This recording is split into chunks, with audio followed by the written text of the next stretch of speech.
जय हिंद दोस्तों, आप सभी लोग कैसे हैं। आई होप कि आप सभी लोग बहुत ही अच्छे होंगे और बहुत ही अच्छे तरीके से आप अपनी पढ़ाई को कर रहे होंगे।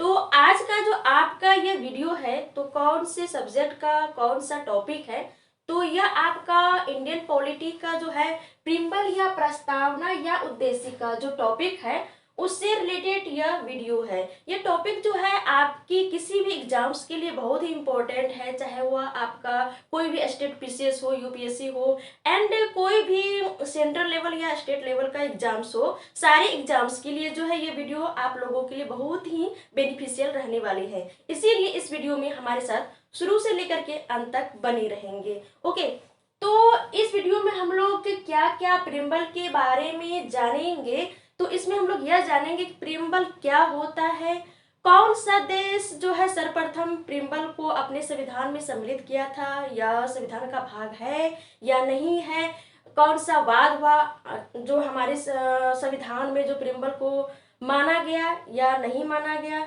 और माना गया तो कब माना गया, क्या क्या वाद हुई, उसके बाद किस तरह की न्याय दी गई है, किस तरह से स्वतंत्रताएं हैं हमारे संविधान के प्रिम्बल में। तो ये सारी बातें जो है आप लोगों को इस वीडियो में देखने को मिलेंगे। ओके, वैसे प्रिम्बल के बारे में बहुत सारे कैंडिडेट्स जो है वो जानते भी होंगे, लेकिन इस वीडियो को लाने का पर्पज जो है मेरा यही है कि देखिए, जो कोई भी टॉपिक का होता है तो उसका एक स्टार्टिंग जो समझ होता है वो लगभग सारे कैंडिडेट के पास होता है जो कि कंपटीशन का तैयारी कर रहे होते हैं। लेकिन यहाँ पे सिर्फ उस थोड़ा बहुत जानकारी से जो काम नहीं चलता है। मैं चाहती हूँ कोई भी टॉपिक आप लोग जब भी पढ़ें तो उसको आप लोग डीप में पढ़ें। तो इसी दृष्टिकोण से मैं कोई भी टॉपिक आप लोगों के साथ शेयर करती हूँ। तो मेरी यही कोशिश रहती है कि ज़्यादा से ज़्यादा आप लोगों के पास उस टॉपिक से रिलेटेड इन्फॉर्मेशन आप लोगों को प्रोवाइड कराऊँ। ओके, तो चलिए हम लोग डिस्कस करते हैं प्रिम्बल के बारे में या उद्देशिका या प्रस्तावना। देखिए, प्रिम्बल या प्रस्तावना क्या है, तो यह जो है संविधान का सार है। संविधान जो है यह एक बुक है या कहें जो एक कानून की जो एक सर्वोच्चता होती है, उस तरह से भी हम लोग कह सकते हैं कि भारत में जो है किसकी बात मानी जाती है तो वह संविधान की बात मानी जाती है, न कि एक सरकार की बात मानी जाती है। सरकार भी चलती है तो किसके आधार पर चलती है, तो वह भी संविधान के आधार पर ही चलती है। तो संविधान का जो एक पूरा सार है उसी को हम लोग क्या कहते हैं, प्रिम्बल या उद्देशिका कहते हैं।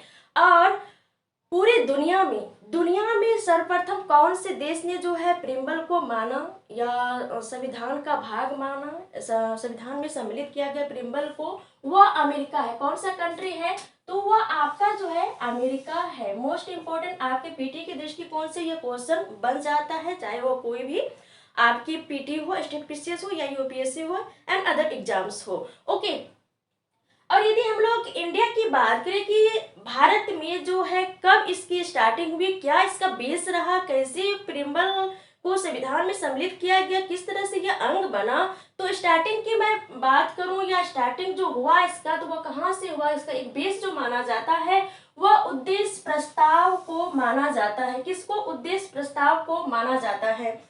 पंडित जवाहरलाल नेहरू, कौन, पंडित जवाहरलाल नेहरू एक उद्देश्य प्रस्ताव जो है संविधान सभा में पेश किए थे 13 दिसंबर 1946 को।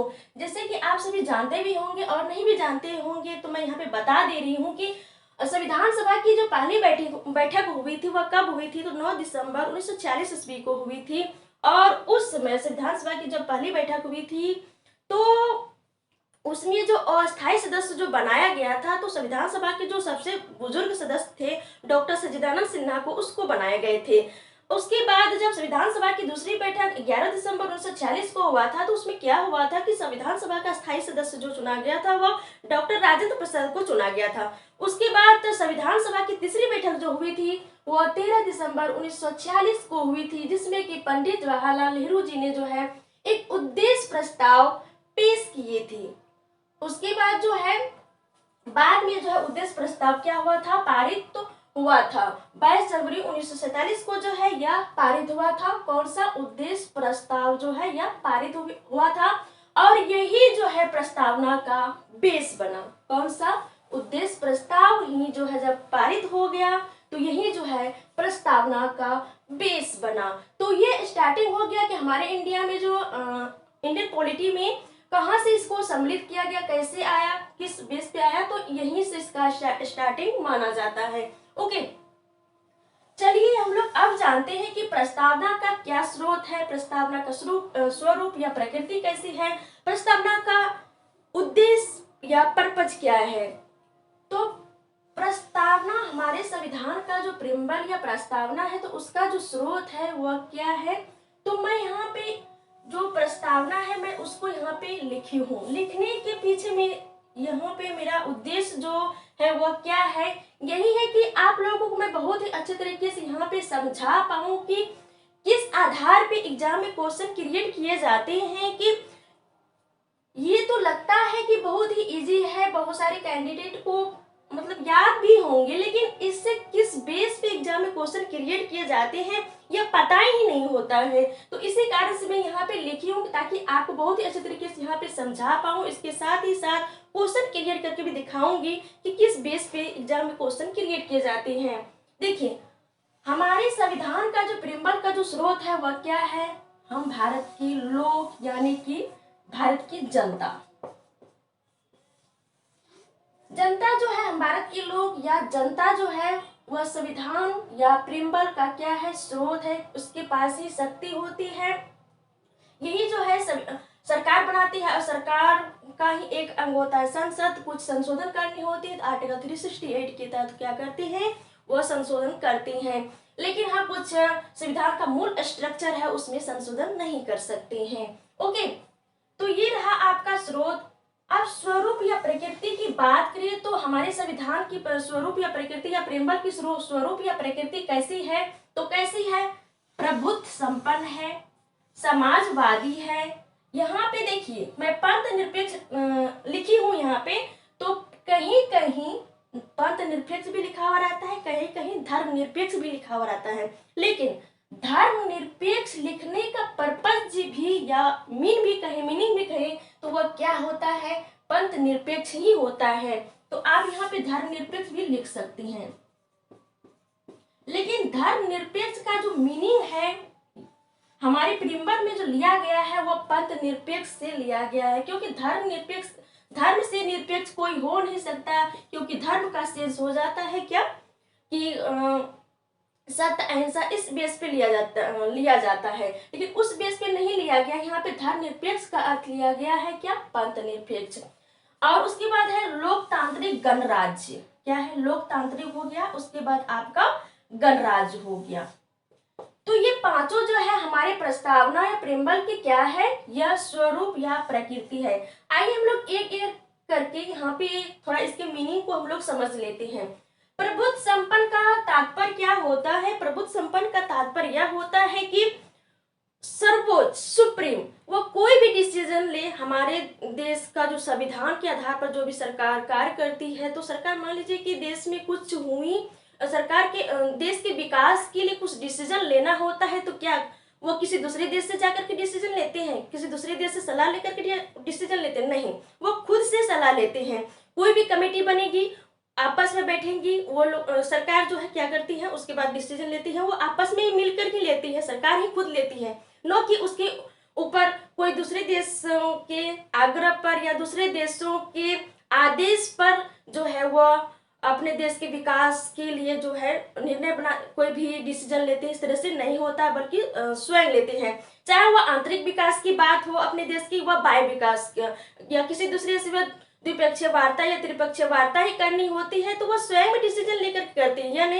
यह नहीं कि दूसरे देशों के दबाव में आकर के करते, ऐसा नहीं करती हैं। हाँ, थोड़ा बहुत होता है कि कभी कभी जो है आप इस दृष्टिकोण से देख सकते हैं कि वह देश डेवलप कर रहा है, तो उसको देख करके हम अपने देश के विकास के लिए जो उसके बेस पर चले, लेकिन वह भी डिसीजन जो लेता है वह देश खुद ही लेता है, हमारा देश खुद ही लेता है, न कि कोई दूसरे देशों के दबाव में आकर के लेता है। ओके, तो यह ध्यान रखिए कि प्रभु संपन्न का अर्थ क्या होता है, सुप्रीम, वह कोई भी डिसीजन लेगा देश के आंतरिक विकास में या बाह्य विकास में, तो वह स्वयं लेगा, न कि दूसरे के दबाव में आकर के दूसरे के आदेश से लेकर के लेगा। जैसे कि पहले क्या होता था, जब ब्रिटिश शासन थे हमारे कंट्री में, तो क्या होता था, ब्रिटिश जो करते थे वही होता था, वह जो आदेश देते थे उसको मानना पड़ता था क्योंकि मजबूरी थी। लेकिन स्वतंत्रता के बाद जो है हमारा देश क्या हो गया, प्रभुत्व संपन्न हो गया। तो प्रभुत्व संपन्न का मेन जो अर्थ होता है वह यही होता है। ओके, तो इसको अच्छी तरीके से आप लोग माइंड में रखें।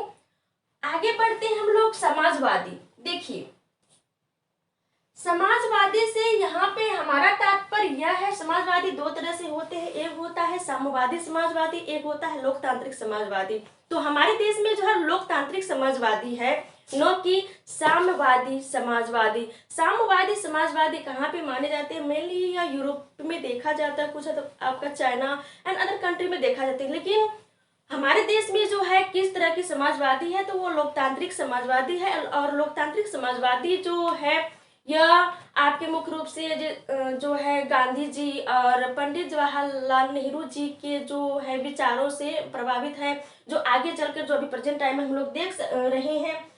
तो वह एक मिश्रित जो इस अर्थव्यवस्था है, कहीं ना कहीं लोकतांत्रिक समाजवादी का एक उपज है। और लोकतांत्रिक समाजवादी जो होता है वह जो मिश्रित अर्थव्यवस्था होता है उस पर जो क्या होती है वह आस्था रखती है। ओके, तो इस तरह की समाजवादी है। और एक होता है साम्यवादी समाजवादी, जो कि यूरोपियन कंट्री में जो है वहां पे माने जाते हैं। तो वहां पे किस तरह की है, तो वहां पर जो है साम्यवादी समाजवादी यह मानते हैं कि दो ही वर्ग होते हैं। एक तो होते हैं जो कि उच्च वर्ग होते हैं, एक होता है जो श्रमिक वर्ग होते हैं। तो उसका मानना यह होता है कि उच्च वर्ग जो होते हैं वह क्या करते हैं, वो उत्पादन करते हैं, उसका जो इंडस्ट्री होता है उसका एक कब्जा होता है। और निम्न वर्ग क्या करते हैं, जो श्रमिक वर्ग या मजदूर वर्ग होते हैं वह क्या करते हैं, तो उसका कार्य क्या होता है, सिर्फ कार्य करना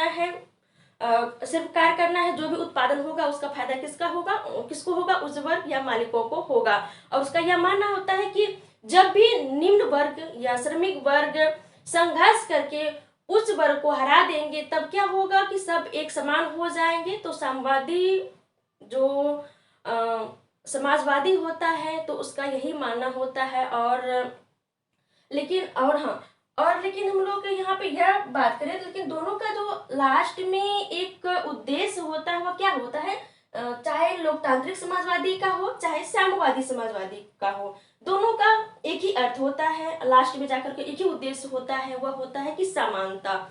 तो समानता में दोनों को समानता हासिल करने का जो उद्देश्य होता है, या उद्देश्य तो एक ही हुआ लेकिन रास्ता जो हो जाता है वो अलग हो जाता है। देखिए, साम्यवादी समाजवादी का रास्ता यह हो जाता है कि दो वर्ग होते उच्च निम्न, उनमें से उच्च वर्ग को जब निम्न वर्ग नीचे कर देंगे, उसको समाप्त कर देंगे तो सभी क्या होगा, समान हो जाएगा, तब समानता प्राप्त कर लेंगे। लेकिन लोकतांत्रिक समाजवाद में क्या होगा कि यहाँ पे यह मान्यता होता है कि जो सरकार होती है, सरकार तो रहेंगी, उसके बाद जो है जो उच्च वर्ग भी रहेंगे निम्न वर्ग भी रहेंगे।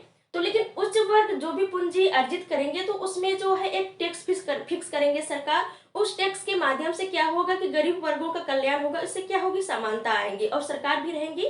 तो इस आधार पर जो है वो समानता प्राप्त करती है। तो दोनों का उद्देश्य हो जाता है समानता, बट रास्ता जो होता है दोनों का अलग अलग हो जाता है। तो यहाँ पे मेन डिफरेंस यही रहा। और समाजवादी हमारा देश में जो हमारे संविधान में जो समाजवादी का अर्थ है यह लिया गया है वह लोकतांत्रिक समाजवादी से है। चलिए पढ़ते हैं, अब हम लोग डिस्कशन करते हैं पंथनिरपेक्ष या धर्मनिरपेक्ष।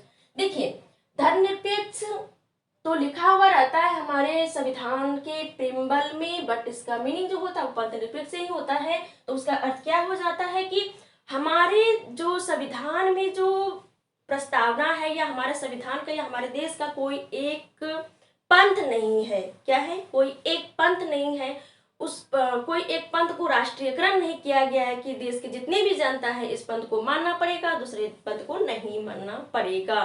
क्योंकि अदर कंट्री जैसे कि आप लोग चाहे पाकिस्तान को ही लीजिए, तो वहाँ पे बाहुल्य संख्या में देखिएगा आप लोग कि वहाँ पे मुस्लिम वर्ग ही होते हैं और उसी आधार पर वो लोग जो ज्यादा मानते हैं, और जो कुछ अल्पसंख्यक होते हैं उसका उत्पीड़न किया जाता है, सब वहाँ पे देखा जाता है। लेकिन हमारे देश में जो है वहाँ यहाँ पे इस तरह की कोई भी भेदभाव नहीं किया जाता है, कोई एक पंथ नहीं है।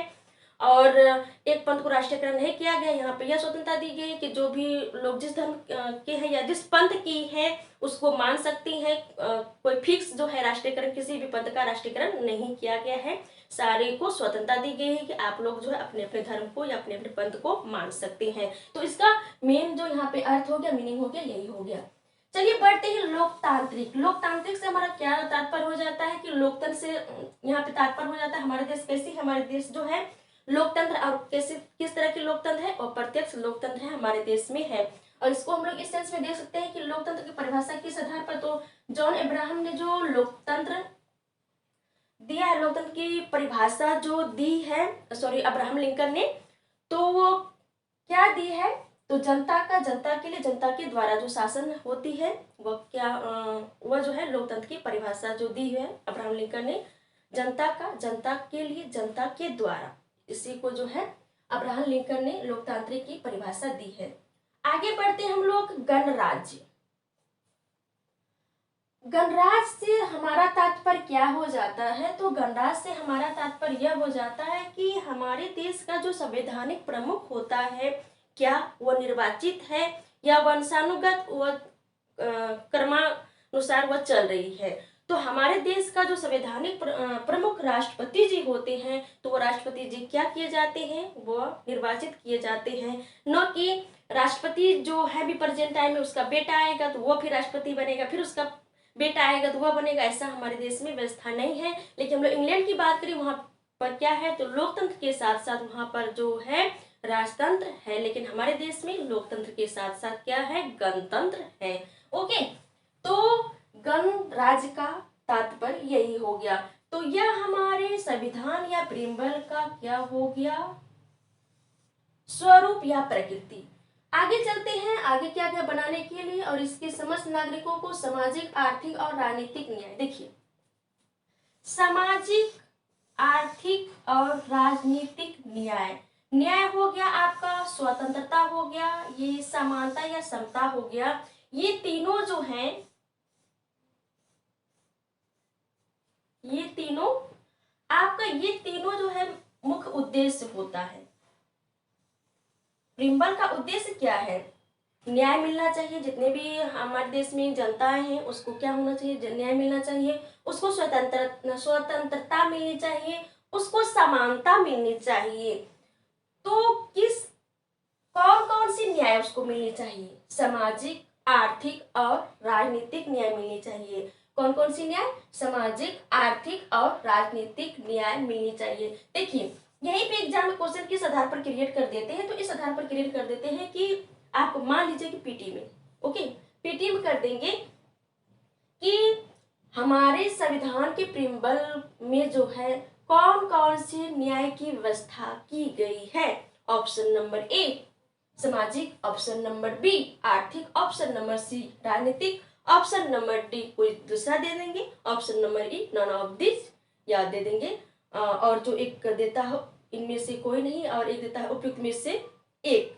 तो ऐसे करके जो देते हैं, तो ये सारे ऑप्शन दे देंगे। जब तक आप यहाँ पे क्लियर नहीं किए हुए रहेंगे तो जाहिर सी बात है एग्जाम में कंफ्यूजन करेंगे या तो रॉन्ग आंसर को करके आएंगे।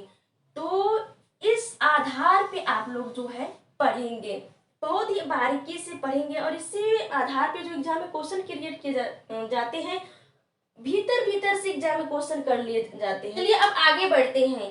आगे क्या है, आगे स्वतंत्रता की बात की गई है। ओके, कौन सा उद्देश्य है, पहला तो आपका हो गया न्यायिक स्वतंत्रता होनी चाहिए, सॉरी न्यायिक उद्देश्य होने चाहिए। अब वो बात की गई है स्वतंत्रता की, तो कौन कौन से स्वतंत्रता जो है हमारे संविधान के प्रियम्बल में किया गया है या डिस्कस की गई है, या एक तरह से कहें कि उसकी जो है व्यवस्था हमारे संविधान के प्रियम्बल में किया गया है, तो वो कौन कौन से हैं, विचार, अभिव्यक्ति, धर्म, विश्वास व उपासना की स्वतंत्रता। देखिए, यहाँ से भी एग्जाम में क्वेश्चन क्रिएट किए जाते हैं कि हमारे संविधान के प्रियम्बल में कितनी जो है स्वतंत्रता दी गई है, तो कितनी स्वतंत्रताएं दी गई है, 5 प्रकार की स्वतंत्रताएं वह कौन कौन सी है? विचार, अभिव्यक्ति, धर्म, विश्वास और उपासना की स्वतंत्रता। तो इसको ध्यान में रखेंगे। आगे बढ़ते हैं। आगे है कौन सा हमारा उद्देश्य है? समानता। हमारे देश में जितने भी नागरिक हैं उसमें समानता लाने की जो है उद्देश्य है प्रियम्बल का। तो किसकी किसकी समानता? तो प्रतिष्ठा व अवसर की समानता। किसकी? प्रतिष्ठा व अवसर की समानता। ये दोनों जो है, ये दोनों की समानता लाने की बात की गई है। ओके, आगे है किसकी? बंधुत्व।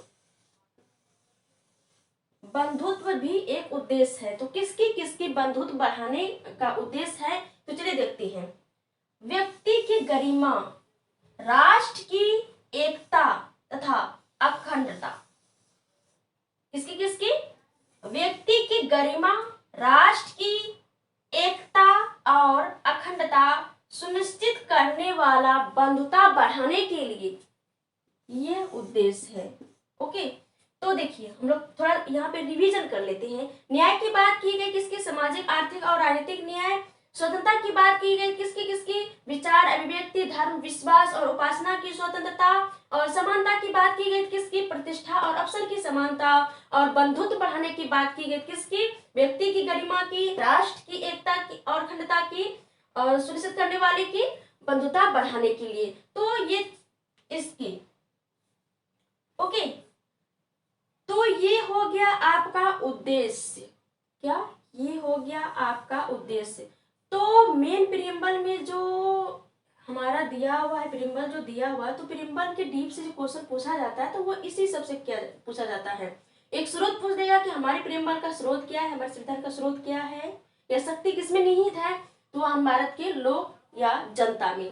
दूसरा पूछ देता है कि प्रियम्बल का स्वरूप कैसा है, तो स्वरूप कैसा है? प्रभु संपन्न, समाजवादी, पंथ निरपेक्ष, लोकतांत्रिक, गणराज्य। तो ये हमारा स्वरूप या प्रकृति है। उद्देश्य क्या है? तो सामाजिक, आर्थिक और राजनीतिक न्याय उद्देश्य है।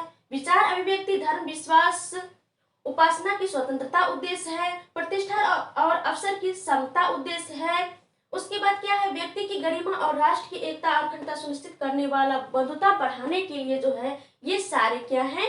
उद्देश्य हैं। तो इसको आप लोग ध्यान में रखेंगे। इसी सबसे जो है एग्जाम में क्वेश्चन पूछा जाता है। डीप से डीप यदि करेगा तो वह इसी सबसे क्वेश्चन जो है एराइज करते हैं एग्जामिनर। ओके, अब बढ़ते हैं क्या? 26 नवंबर 1949 को जो है हमारे संविधान को क्या की गई थी? हमारे प्रियम्बल को या हमारे संविधान को जो है आंशिक रूप से लागू की गई थी। और आंशिक रूप से क्यों लागू की गई थी इसके पीछे भी रीजन है। तो आइए हम लोग उस रीजन को भी जानते हैं। देखिए 26 नवंबर 1949 को जो है हमारे संविधान के आर्टिकल जो 16 आर्टिकल या अनुच्छेद कहें तो इतना ही आर्टिकल को जो है इस रोज जो है लागू की गई थी। और शेष जो है हमारे संविधान में मुख्य रूप से 395 जो मूल संविधान है उसमें भी कितना आर्टिकल है? तो 395 आर्टिकल्स उस समय भी थे, आज भी है। लेकिन थोड़ा डिफरेंट क्या है आज के समय में कि इसमें जो है सब क्लोज की संख्या बढ़ी है, लेकिन आर्टिकल अभी भी इतना ही है। लेकिन इसके सब क्लोज की बात करें तो इसकी सब क्लोज बढ़ी है। ओके, तो इतने में से इतने आर्टिकल जो है इस रोज लागू हुई थी। उसके बाद शेष जो है वह बाद में लागू हुई थी। और वह कब लागू हुई थी? तो 26 जनवरी 1950 को। इसीलिए हम लोग 26 जनवरी 1950 को जो है गणतंत्र दिवस के रूप में मनाते हैं। और यह क्यों लागू हुई थी? क्योंकि संविधान तो इसी रोज बन गया था। और 16 अनुच्छेद ही क्यों इस दिन लागू हुआ और शेष 26 जनवरी 1950 को क्यों लागू हुआ इसके पीछे भी रीजन है। वो इसीलिए लागू हुआ कि 26 जनवरी 1930 को पहली बार स्वाधीनता दिवस मनाई गई थी।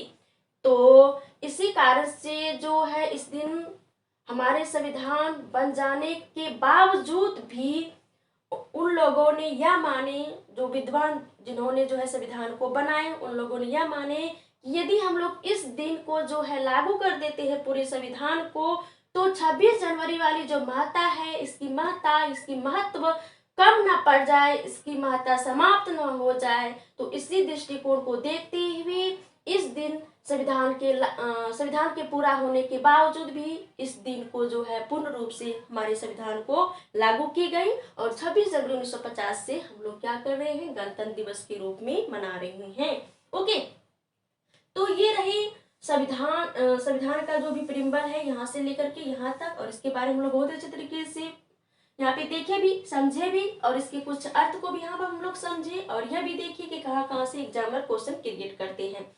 चलिए हम लोग अब डिस्कस करते हैं इसके क्या महत्व है। देखिए इसका क्या महत्व है, हमारे संविधान का जो प्रियम्बल है उसमें क्या दर्शाए गए है, तो हमारे संविधान का क्या आदर्श मूल्य है, आदर्श सोच क्या है, जो संविधान बनाने वाले थे उसका भाव क्या है, वह क्या चाहते थे, आगे क्या होना चाहिए, किस आधार पर देश चलेगी, उसका भाव क्या था। तो ये सारी बातें, ये सारे महत्व देखने को मिलता है हमको कहाँ पे, तो प्रियम्बल में देखने को मिलता है। ओके, तो इसका यही महत्व है, और इसके महत्व के बारे में अनेक विद्वानों ने अनेक बातें बताई हैं, तो इसके बारे में भी हम लोग कुछ यहाँ पे डिस्कस कर लेते हैं, क्योंकि वहां से भी एग्जाम में क्वेश्चन अराइज होता है। ओके, तो इसी में एक है एन पालकीवाला, यह बहुत ही बड़े न्यायविद और संविधान विश्लेषक है एन पालकीवाला, जिसको हम लोग दूसरे नाम से नाना भाई पालकीवाला के नाम से भी जानते हैं। इन्होंने क्या कहा था, इन्होंने यह कहा था कि प्रियम्बल जो है संविधान का एक परिचय पत्र है। प्रियम्बल जो है संविधान का क्या है, यह एक परिचय पत्र है। ओके, तो वो किसने कहा था, एन पालकीवाला ने या नाना भाई पालकीवाला ने।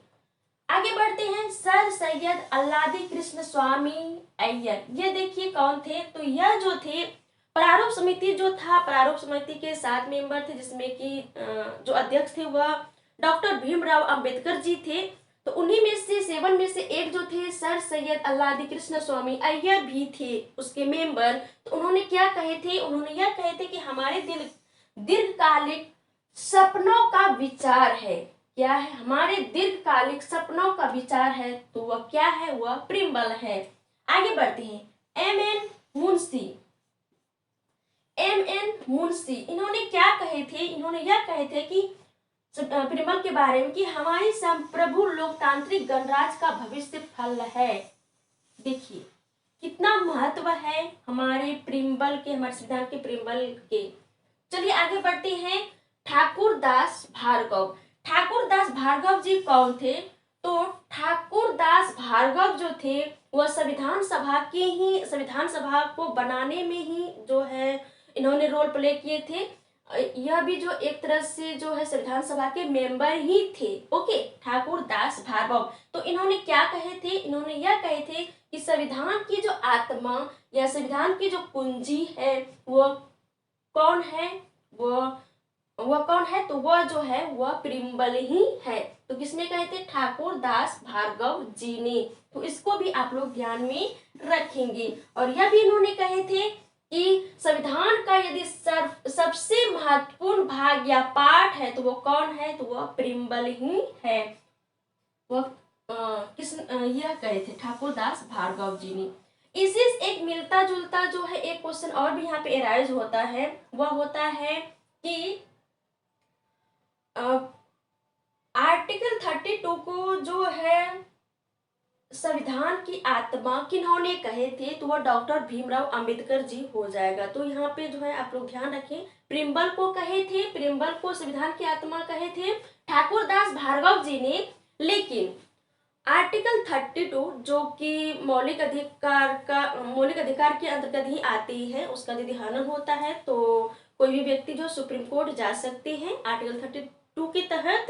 तो आर्टिकल 32 को जो है संविधान की आत्मा कहे थे, किन्होंने कहे थे, डॉक्टर भीमराव जी अंबेडकर ने।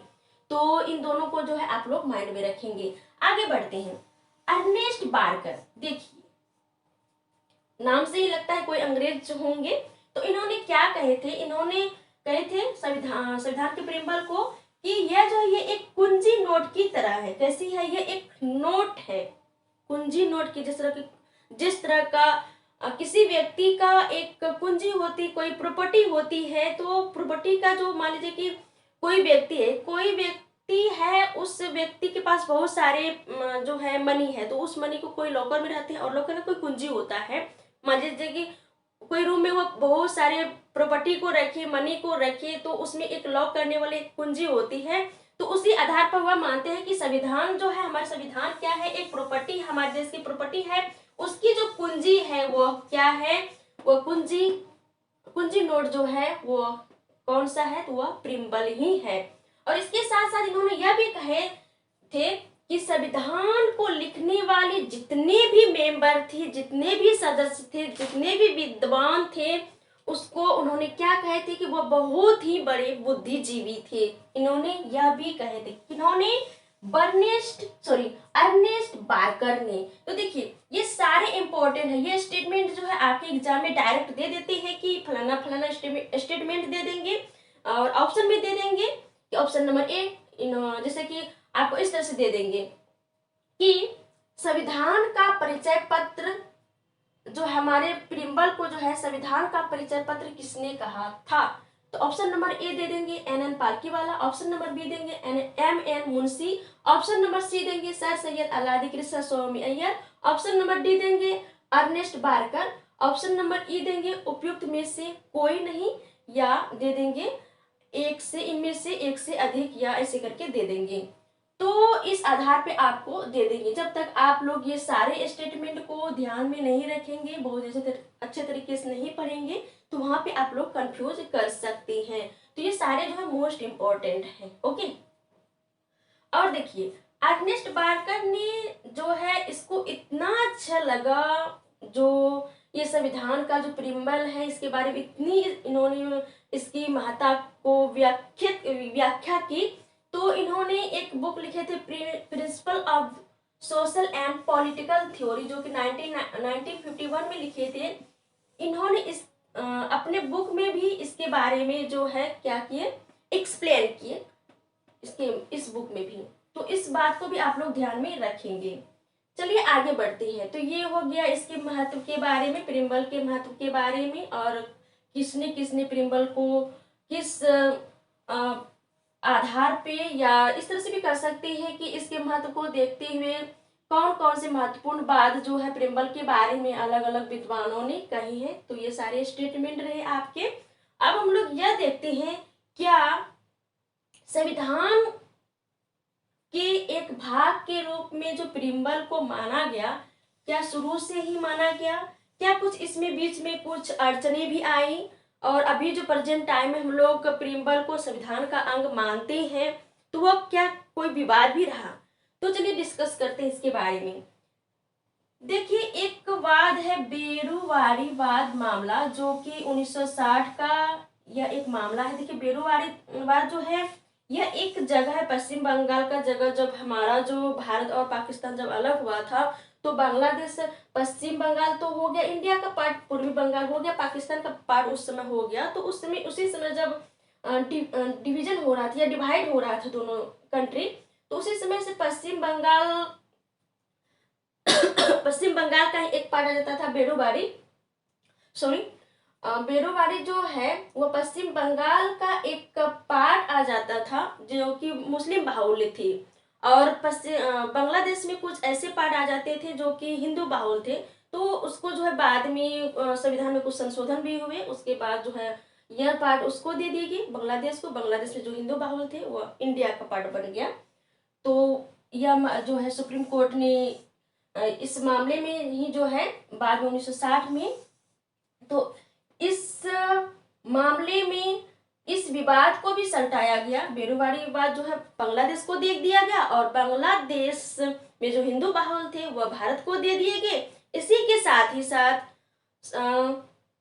प्रिम्बल को संविधान का भाग है या नहीं, इसमें जो है इस मामले में ही जो है सुप्रीम कोर्ट ने यह भी डिसीजन दिया कि प्रिम्बल जो है संविधान का भाग नहीं है। देखिए इसी बाद में यह भी माना, सुप्रीम कोर्ट ने यह भी डिसीजन दिया कि प्रिम्बल जो है संविधान का भाग नहीं है।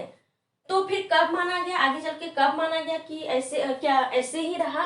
तो देखिए आगे चल के एक वाद हुआ था, केशवानंद भारती वाद, जो है भारत संघ, या हम लोग दूसरे शब्द इस तरह से भी कह सकते हैं कि केशवानंद भारती मामले, जो कि 1973 का यह एक मामला था।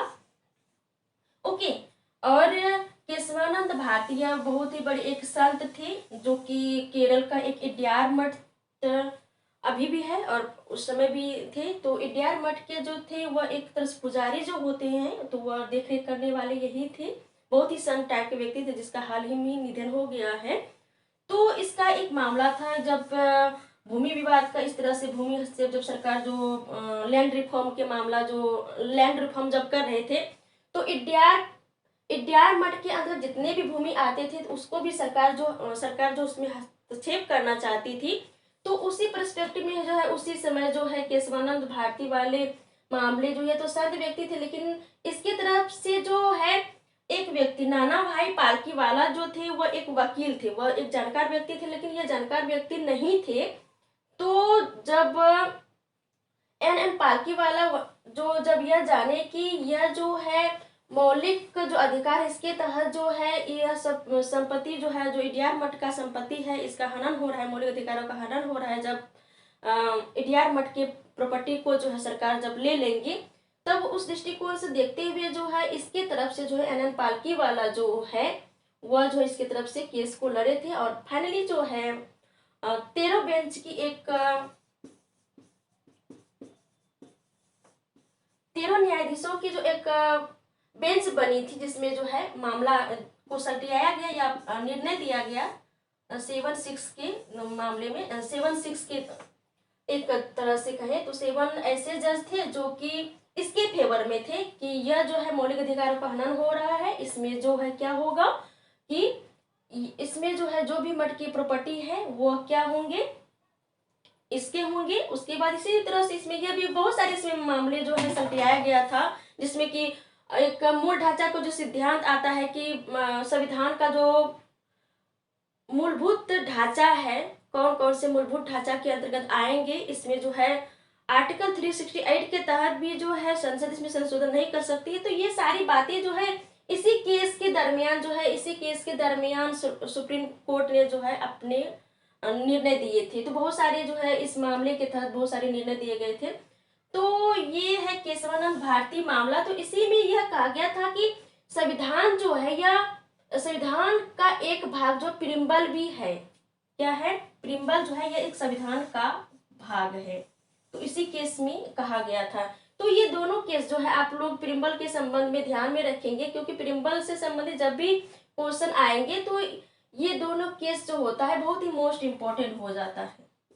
और हाँ, केशवानंद भारती के बारे में हम लोग यहाँ पे जो डिस्कशन किए, जिसकी तरफ से जो केस लड़े थे, कौन से वकील थे या कौन से न्यायविद थे या संविधान विश्लेषक थे, तो यहाँ पे जो हम लोग एन पालकीवाला के बारे में डिस्कशन किए थे यही थे। तो यहाँ पे ये दोनों को ध्यान में रखेंगे, जिन्होंने संविधान के प्रिम्बल को जो है संविधान का परिचय पत्र कहा था, तो यही व्यक्ति थे। ओके, तो इन दोनों केस को आप लोग ध्यान में रखेंगे। तो आज जो हम लोग इस वीडियो में प्रिम्बल के बारे में ये सारी चीजों को यहाँ पे डिस्कस किए, आई होप कि आप लोगों को बहुत ही पसंद आए होंगे। मैं अपनी तरफ से पूरी कोशिश कर रही हूँ कि आप लोगों को ज़्यादा से ज़्यादा बहुत अच्छे तरीके से आप लोगों को समझा पाऊँ और ज़्यादा से ज़्यादा आप लोगों को कंटेंट और इन्फॉर्मेशन इससे रिलेटेड आप लोगों को दे पाऊँ। तो आई होप कि ये वीडियो आप लोगों को पसंद आए होंगे। यदि पसंद आए इस वीडियो को लाइक करें और ज़्यादा से ज़्यादा फ्रेंड्स के पास इसको शेयर करें। और अभी तक आप इस फैमिली नए सदस्य हैं तो इस फैमिली के सदस्य बनने के लिए इस चैनल को सब्सक्राइब करें। तो चलिए फिर मिलते हैं आपके नेक्स्ट वीडियो में, तब तक के लिए जय हिंद, जय भारत।